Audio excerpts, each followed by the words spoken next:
Marcos was at the peak of his career. Inside a glass-walled conference room, he addressed executives who watched him with both respect and fear.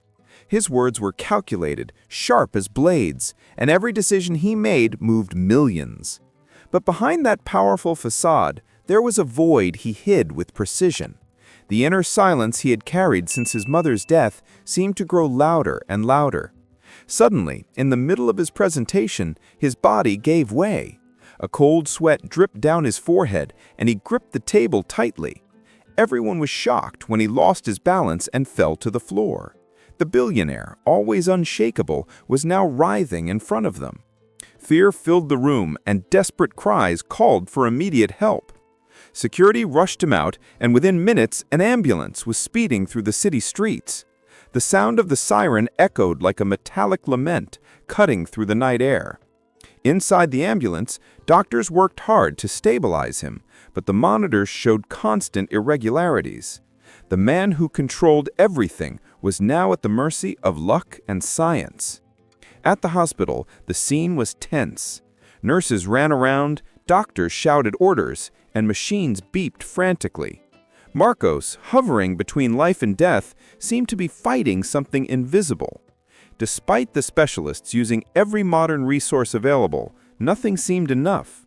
A sense of powerlessness grew among everyone. That billionaire, feared and respected, was as fragile as any other human being. In the waiting room, rumors spread quickly. Journalists, shareholders, and even curious onlookers crowded the entrance.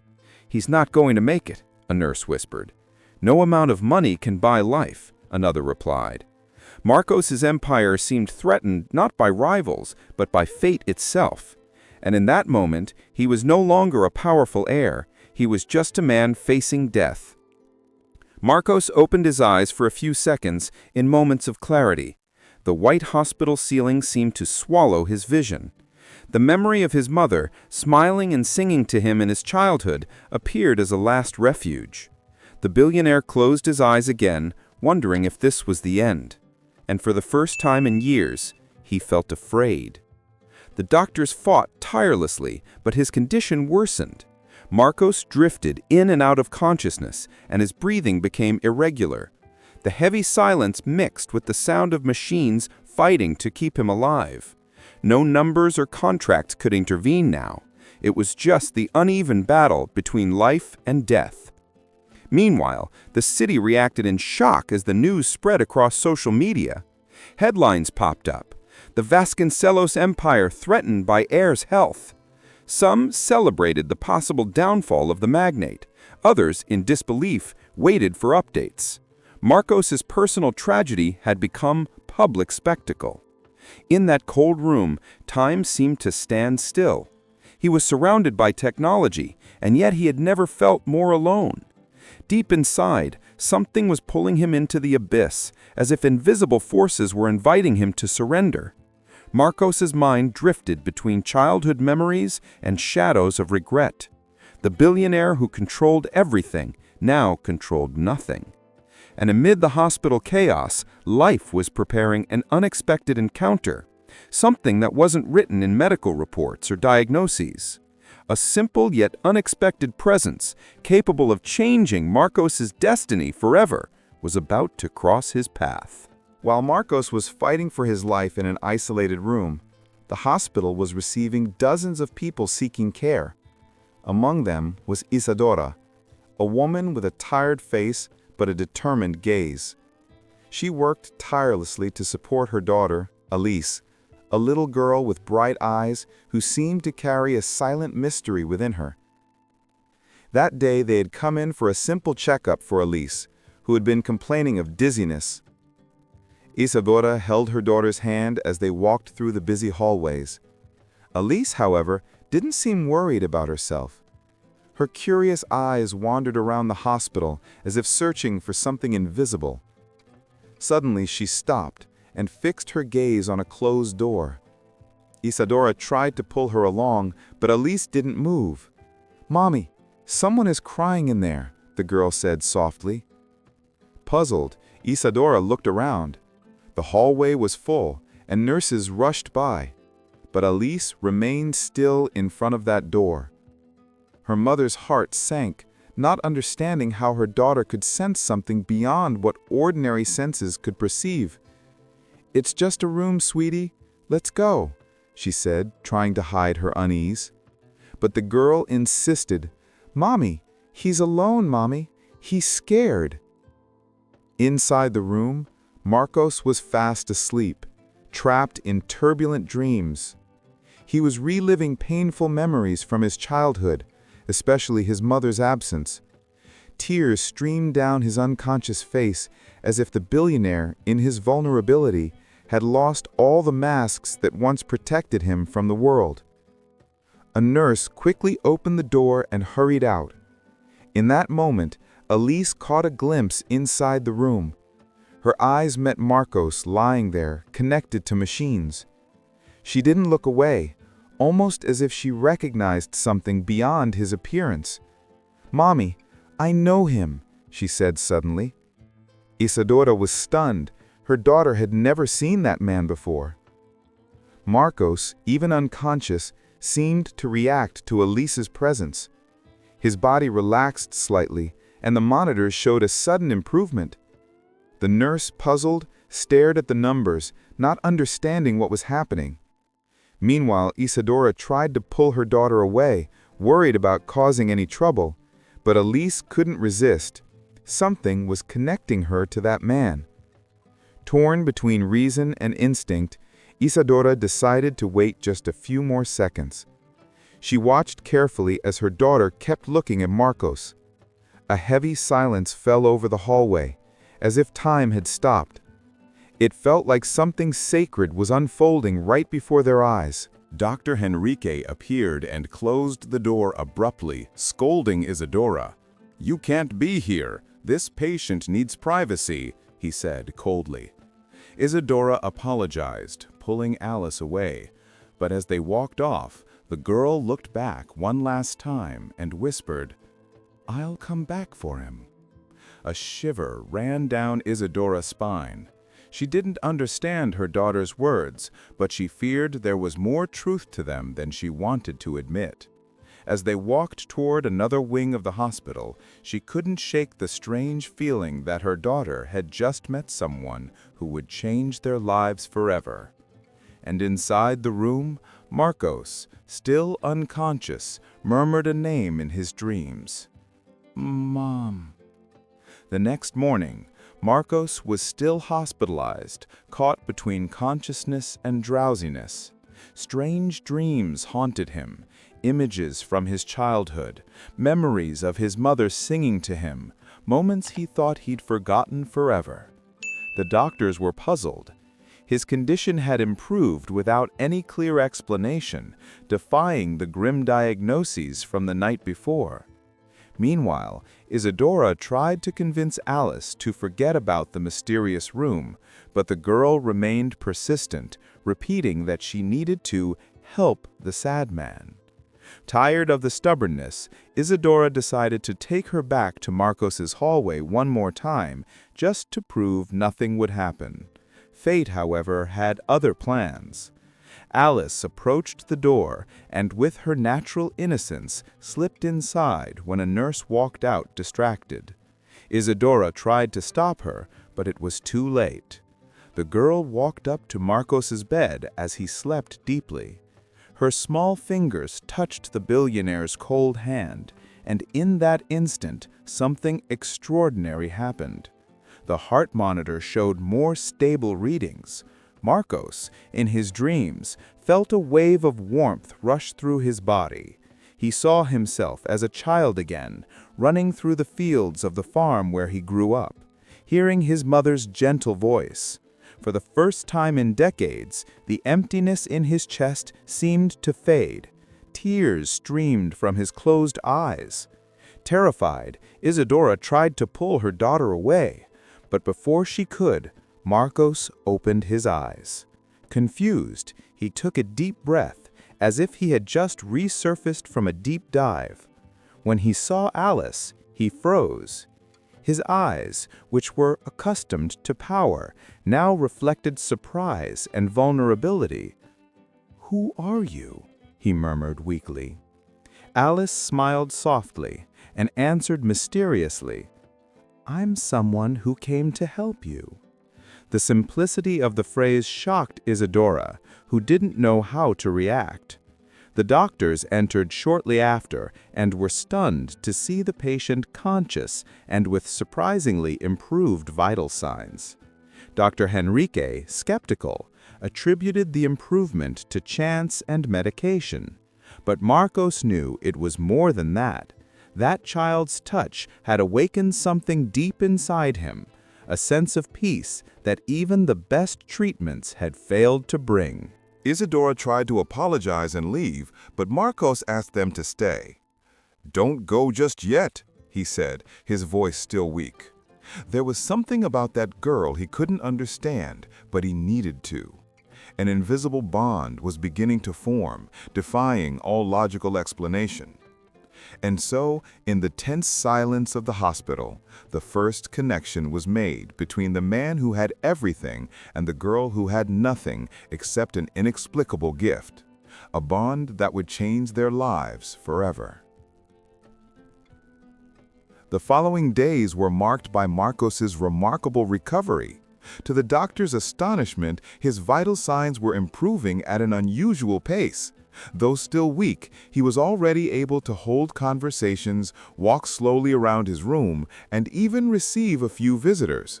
But deep down, he knew every improvement came after Alice's visits. Isadora tried to keep her daughter from getting too involved, but Marcos insisted on seeing her. He sent nurses to fetch them whenever he could. "She makes me feel better," he explained. To Isadora, the situation felt risky. She knew the closer they became, the more exposed they'd be to others' suspicions, especially from the media. Alice, on the other hand, seemed perfectly natural in that role. Always smiling, she would hold Marcos's hand and help him dream of happy moments from his childhood. Each encounter strengthened his memory of his lost mother, healing invisible scars. The billionaire, used to hiding his emotions, was beginning to soften in the face of that little girl's innocence. During one of these visits, Alice looked him in the eyes and said, "You know, you don't have to be afraid to cry." Marcos was stunned. No one had ever dared speak to him like that. For a moment, the cold-hearted man felt disarmed. A single tear escaped his eyes, and Alice smiled quietly, as if she had just fulfilled part of her mission. Outside, Dr. Enrique watched with growing irritation. To him, it was nothing more than psychological suggestion. In meetings with colleagues, he accused Isadora of manipulating Marcos. "This kind of illusion can be dangerous for the patient," he claimed. But deep down, even the doctor couldn't explain the unexplainable. Each day, Marcos longed more for the girl's presence. At night, he dreamed of her guiding him through sunlit fields where he reunited with fragments of his mother. The experience felt so real that he woke up feeling renewed. For the first time in many years, he felt something close to hope. Isadora, increasingly worried, tried to put a stop to the visits. "My daughter isn't your cure, Mr. Marcos. She's just a child," she said firmly. But he replied, "No, Isadora, she's much more than that. She's giving me back something I didn't even know still existed." The contrast was striking. On one side, a man used to absolute control. On the other, an innocent girl effortlessly guiding him out of the darkness. And despite her doubts, Isadora was beginning to sense that maybe there was something greater at play, something even she couldn't stop. And so, the billionaire, who had always believed in the power of money, began learning a new lesson. There are invisible forces no empire can buy. And it all started with the gentle touch of a child. Marcos's nights became different. Before, he was tormented by nightmares of failure and loneliness. Now, whenever Alice visited him, his dreams turned into peaceful landscapes. He ran through the fields of his childhood farm, smelled the wet grass, heard his mother's soft voice calling his name.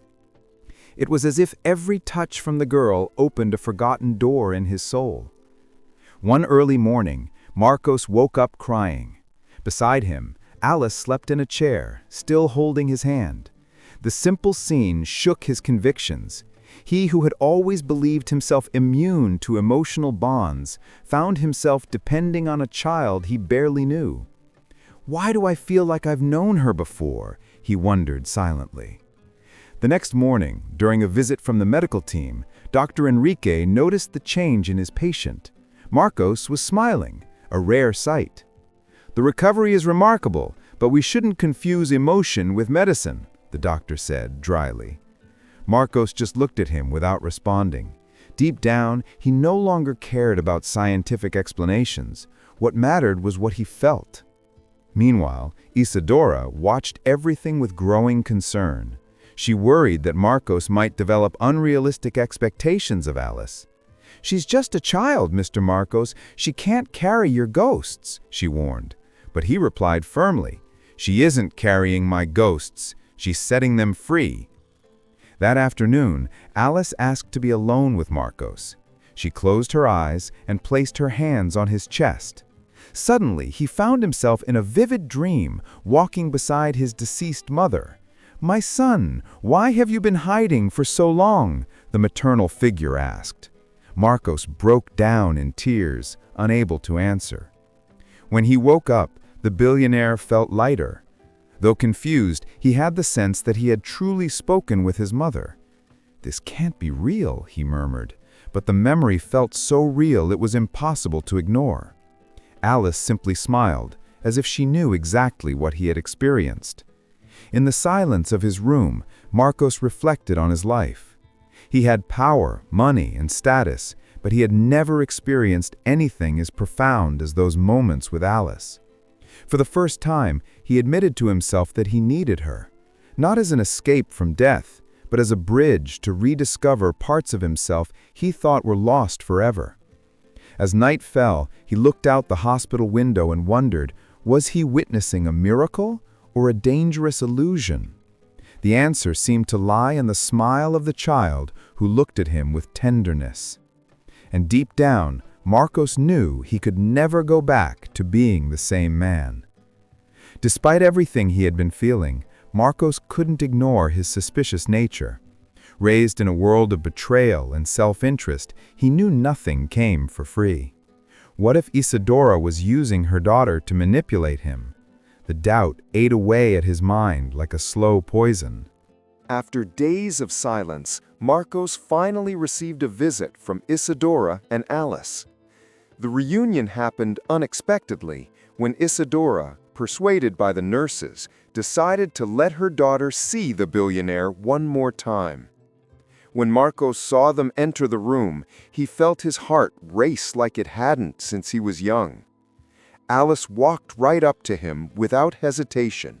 She held his hand and closed her eyes. Immediately, the monitors began to show a significant improvement.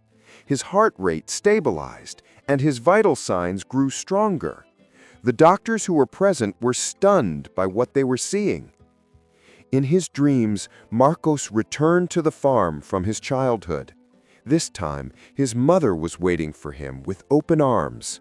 "My son, you need to forgive yourself," she said tenderly. When he woke up, tears were streaming down his face. Alice watched him quietly, as if she understood every part of what he had just experienced. "This isn't a coincidence," Marcos murmured, his voice thick with emotion. "You're the key to something I don't fully understand." Isadora tried to step in. "She's just a little girl, Mr. Marcos," but he gently cut her off. "No, Isadora, she's much more than that. She's giving me my life back." Word of his sudden improvement spread quickly through the hospital hallways. Nurses talked among themselves, and some patients began to see Alice as a kind of walking miracle. Her presence inspired awe, but it also drew suspicious looks. The mystery was about to become public. Worried, Isadora wanted to put an end to the visits for good. "I don't want my daughter turned into a spectacle," she told Marcos. But he replied firmly, "It's not a spectacle, it's destiny. She and I are connected in a way you don't yet understand." The bond between Marcos and Alice grew stronger, despite the tension. The girl smiled every time she saw him, as if it were the most natural thing in the world to be by his side. And in return, Marcos felt a sense of peace he had never known before. His usual coldness was slowly melting away in the face of her innocence. Deep down, Isadora could sense that there was something real about their connection. Still, the fear of losing her daughter to a world of power and hidden motives continued to haunt her. With every visit, her heart was torn between protecting Alice and letting destiny take its course. And so, with nothing more than a simple touch, a billionaire used to absolute control and a little girl with an inexplicable gift formed an unbreakable bond. A connection that defied logic, yet was impossible to deny. As the bond between Marcos and Alice grew stronger, the doctor in charge of his case, Dr. Enrique, watched with growing frustration. To him, this was an insult to science. The charts showed improvement, but he refused to admit that a child could be responsible. "It's psychological suggestion, nothing more," he insisted during meetings with his colleagues. He was determined to prove his theory. He began closely monitoring the interactions between Marcos and Alice, taking notes on every detail. The more he observed, the more unsettled he became by the inexplicable recovery. "This man is letting himself be fooled by illusions," he muttered bitterly. One day, Dr. Enrique called Isadora in for a private conversation. "I know what you're trying to do. Don't think you can use your daughter to manipulate a vulnerable man," he accused. Isadora, hurt and angry, replied, "I never asked for anything. I just want to protect my daughter." But the doctor pressed on. "The media will find out soon, and when they do, you won't be able to hide." Sure enough, rumors were already spreading through the hospital. Patients and nurses whispered about the miracle girl. The story quickly reached journalists who began gathering near the hospital entrance. Sensational headlines started appearing. "Sensational girl saves billionaire from death." Marcos was furious when he found out about the exposure. He called Dr. Enrique into his room and confronted him. "Who leaked this information?" The doctor denied any involvement, but Marcos didn't believe him. The billionaire knew when someone was working against him. The situation worsened when reporters managed to take photos of Alice entering Marcos's room. The images went viral, sparking debates about faith, science, and even child exploitation. Isadora, terrified, wanted to take her daughter out of the hospital for good. But Marcos pleaded, "Don't go. I need her now more than ever." The conflict was escalating. On one side, the unexplained force drawing Marcos and Alice closer. On the other, Dr. Enrique's skepticism and the weight of public opinion. Isadora found herself caught in the middle of a battle between two worlds, afraid her daughter would be crushed by the circumstances. The night was quieted in the hospital when Alice asked to be alone with Marcos. Isadora hesitated, but her daughter reassured her with a steady gaze. "I need to talk to him," she said with a maturity beyond her years. Reluctantly, Isadora stepped out, leaving the girl alone with the billionaire. Alice held Marcos's hand and closed her eyes. Suddenly, he found himself transported into a vivid dream. He was back in his old home, sitting at the table, and across from him was his mother, smiling just like in the old days. But something was different. Her eyes were exactly like Alice's. "Marcos, I never left you," a gentle voice said. "I came back to you in another form because your heart needed healing. I am your mother, and I am Alice." The billionaire felt the ground vanish beneath his feet. The revelation was both impossible and inevitable. All the puzzle pieces were falling into place before his eyes. When he woke up, Tears were streaming freely down Marcos's face. He looked at Alice, who was now watching him silently. "It's true. You're her," he murmured, his voice breaking with emotion. The girl simply nodded as if there was nothing more to explain. The shock was overwhelming. Marcos felt his heart at war with itself. Part of him rejected the idea as madness. Another part knew, deep in his soul, that it was true. "Why now? Why come back like this?" he asked desperately. Alice replied calmly, "Because you never let me rest. Your pain brought me back." The revelation shattered every certainty Marcos had built over a lifetime. His business, his logic, his need for control, all of it seemed small in the face of this immense truth. The cold-hearted billionaire found himself on his knees before a spirituality he had never believed in. Isadora walked into the room just as Marcos was weeping like a child. Not fully understanding what had happened, she simply held her daughter close while the man before them fell apart. For the first time in years, Marcos felt no shame in showing his fragility. In that moment, the billionaire understood that it wasn't power that would define his destiny. It was love, a love that transcended death itself. In the days following the revelation, Marcos seemed to be living between two worlds. On one side was the rational man, used to seeing everything in terms of numbers and strategy. On the other was the vulnerable son who had just found his mother again in the form of a child. The inner turmoil was overwhelming, and he withdrew more and more into himself to process everything. His business partners began to pressure him. Meetings were called, documents sent over.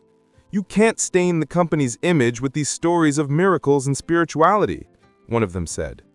Another was more direct. "If this continues, you'll lose our trust, and maybe your position." Marcos listened, but he no longer reacted with the same resolve as before. At night, the dreams returned. His mother appeared, sometimes as Alice, sometimes in her original form.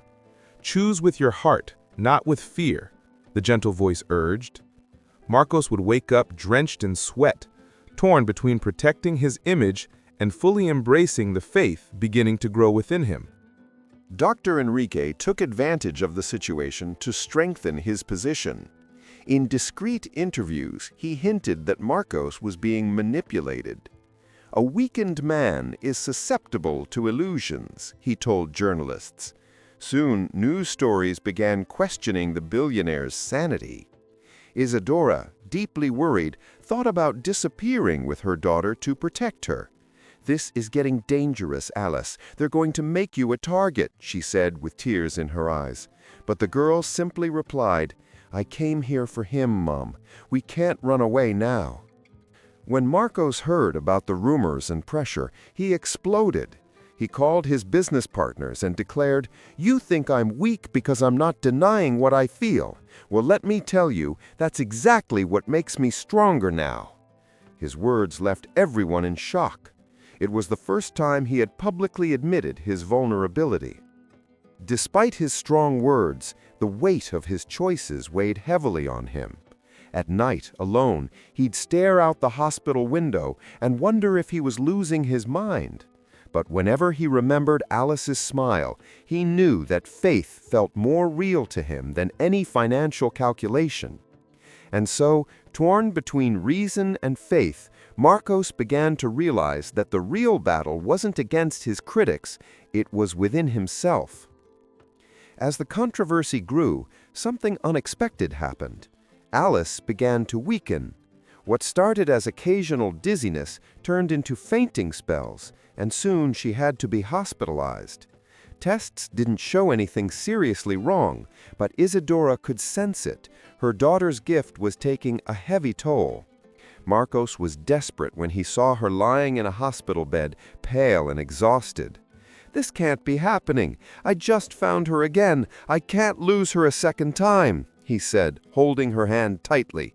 He didn't even try to hide his tears. The doctors, with no clear explanation, tried to reassure him. "It's just stress. Dr. Enrique said, but the uncertainty in his voice made it clear he didn't fully believe it himself. Marcos knew it wasn't physical. Alice was paying the price for carrying a spiritual burden far beyond her years. Isadora cried quietly. "I never should have let you get so close to him," she told her daughter. But Alice, as weak as she was, smiled and said, "Mom, it was meant to be this way. He needed me, and I needed him." Her words cut through Marcos's heart like a knife. That night, the billionaire stayed by her side, praying like he had never prayed before. "Take my life if you have to, but not hers," he whispered, in a plea that surprised even himself. The man who had always relied only on himself was now begging for help from something greater. In the days that followed, his own health took another turn for the worse. Without Alice there to guide him in his dreams, the emptiness returned. Nightmares haunted him, replaying his mother's death with even more pain. He'd wake up screaming, overwhelmed with anguish. It was as if fate was demanding his final decision. His partners, seeing the situation, pushed him even harder. "Choose, Marcos. Either step away from this child and regain control, or you'll lose everything you've built." But he no longer cared about fortunes or titles. What was at stake now was infinitely greater. On a gray morning, looking at Alice lying unconscious, Marcos realized the truth.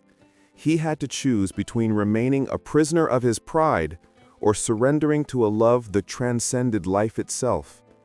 It was the most difficult decision of his life. And deep down, he knew the answer was right in front of him, in that little girl who carried his mother's eyes. Alice's room was quiet, lit only by the soft moonlight streaming through the window. Marcos, exhausted from sleepless nights, sat beside her bed. He held her small hand tightly, as if afraid she might disappear at any moment. For the first time, he let go of all the masks he had worn throughout his life. With tears in his eyes, he spoke not as a billionaire, but as a son. "If you really are my mother, forgive me. I spent my whole life running from the pain of losing you. I became cold because I thought it would make it easier to survive, but it never did. I just wanted you back." His words broke through years of buried grief. Alice, weak as she was, slowly opened her eyes. Her voice was soft, barely a whisper. "I never left you, Marcos. I was only waiting for you to let me come back." The billionaire broke down crying, resting his forehead against her hand. It no longer mattered whether it made sense. He simply believed. In that moment, something shifted inside him. The weight of guilt began to dissolve, as if invisible chains had broken. An intense warmth filled his chest, and for the first time, he felt free. The coldness that had defined him for years gave way to unconditional love. Isadora watched silently, tears in her eyes. She realized this wasn't just a fading businessman. It was a son reuniting with his mother in the most inexplicable way. It was too sacred to interrupt. By the next morning, Alice's improvement surprised the doctors. Her face had regained its glow, and her test results showed signs of stability. Dr. Enrique, with no explanation, could only shake his head in disbelief. Marcos, however, knew better. No science could measure what had happened. Later that day, Marcos told Isadora, "I'm not running anymore. No matter what people say or what I lose, Alice is my family now, and so are you, if you'll allow it." The sincerity in his voice left Isadora speechless. The man who once cared only about power had now surrendered to something far greater. He had found redemption in the fragile embrace of a child, an embrace that healed wounds even time couldn't mend. And in that simple act, Marcos understood that true strength wasn't about dominating the world, but about surrendering to a love that had followed him even beyond death. With Alice's recovery, Marcos made decisions that surprised everyone around him. At an unexpected press conference, he appeared before the cameras with Isadora and Alice by his side. The man once known for his cold demeanor spoke with an emotion that touched thousands of people. "I spent years believing that power and money were enough, but I was wrong. Life showed me that true miracles lie in love and faith. This little girl saved me, not just my body, but my soul. And it's because of her that I am announcing a new mission for my life today." His words echoed across social media, sparking passionate debates. Some accused him of losing touch with reality. Others were moved by the billionaire's unexpected change. For the first time, Marcos didn't care about public opinion. He was at peace with himself. Just a few days later, he officially announced the creation of a foundation in honor of his mother, dedicated to special children with unique gifts or needs. The project was met with skepticism by some of his business partners, but it quickly gained public support. Thousands of people began to see Marcos not as an arrogant tycoon, but as a transformed man. Deep down, he felt a sense of lightness he had never known before. He walked the halls of the new foundation alongside Alice and Isadora, smiling like an ordinary man. Every laugh from the girl reminded him that he had been reborn, not as a billionaire, but as a human being. Isadora, still surprised by the change, confessed one evening, "I never thought I'd see you like this, Marcos. You seem like a different person." He replied calmly, "I'm not different. For the first time, I'm truly myself." Dr. Henrique, though still skeptical, couldn't deny the facts. "Science can't explain this," he admitted in an interview. "But maybe not everything needs to be explained." Marcos's transformation began to inspire others. Stories of faith, hope, and healing started to emerge, fueled by his example and the mysterious presence of Alice. Little by little, the world began to open up to the idea that there might be more between heaven and earth than logic could understand. And so, the man who had once been a slave to power discovered life's true meaning: being reborn through love. Time passed, and the foundation created by Marcos became a symbol of hope. Children from all over were welcomed, receiving care, education, and most importantly, love. The image of the cold billionaire had disappeared. In its place stood a humble man who walked the halls of the institution, smiling at every child as if they were part of his own family. Alice grew up alongside Marcos and Isadora, forming an unlikely but deeply genuine family with them. The three shared simple meals, quiet outings, and moments of laughter that, to Marcos, were more valuable than any number in his bank accounts. For the first time, he felt like he truly belonged to a real family. Despite their happy routine, there were moments when Alice revealed her special nature. In intimate conversations, she would say things that reminded him of his mother. Sometimes, she'd look at Marcos with tenderness and say, "You're still that little boy running through the fields. Never forget that." Those words moved him in ways he couldn't describe. Isadora, who had once been afraid, now understood that everything had happened for a reason. "She's not just my daughter, Marcos. She's also your mother. And in a way, she's our guide," she said one quiet evening. He simply nodded, holding both their hands with silent gratitude. One afternoon, during the opening of a new wing at the foundation, Marcos gave a speech in front of hundreds of people. "Life has taught me that not even death can break true bonds. I lost my mother when I was young, but today I found her again in a way I never thought possible. And it's that love that guides me now." The audience gave him a standing ovation, many with tears in their eyes. Alice stood beside him, holding his hand. She whispered softly, "I'm proud of you, my son." Marcos was deeply moved because in that moment, he wasn't just hearing the voice of a child, but also the voice of the mother who had been with him through every stage of his life. Fate had brought together the unlikeliest of people.